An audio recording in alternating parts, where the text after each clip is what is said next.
ବଢିଆ ଦେଖିଆ ସଖୀ କଣ ଖାଉଛି ଭାଇ କଣ ଖାଇ ଦଉଥିଲ ଏମିତି ଖାଇଲେ ତାର କଥା ତ କରିବି ସପ୍ତାହରେ ଆଇଁଷ ଖାଇନଥିଲି ତ ତମେ ତ 4ଟା ଅଣ୍ଡା ଖାଇଲି ଆଜି ଘରେ ଟିକେ ଆଇଁଷ ହେଇଛି ଆଇଁଷ ପୁଣି କଣ ସେ ଅଣ୍ଡା ତ ଆଇଁଷରେ ଯାଏ ନା ସବୁ ଶୋଇଛନ୍ତି ଖରାବେଳେ ତମେ ତ ଏକା ଏକା ବସିକି ସବୁ ବସ ହେଇଯାଇଥିଲା ଆଗେ ଖାଇଦେ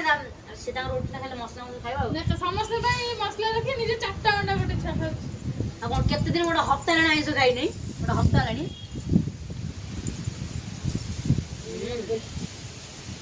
କେମିତି ଲାଗୁଛି କହନି ହପ୍ତା ହେଲାଣି ଖାଇନି ଶାନ୍ତି ଲାଗିଲା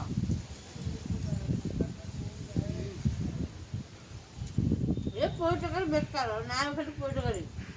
ଶ୍ରାବଣ ମାସ ହେଲେ ଆମ ଘରେ ଆଇଁଷ ହବନି ଆଜି ଟିକେ ହେଇଛି ତମେ ତ 4ଟା ଖାଇବ 4ଟା କଢ଼େଇ ଉଠେଇ ଆଣିବି ଏଇନେ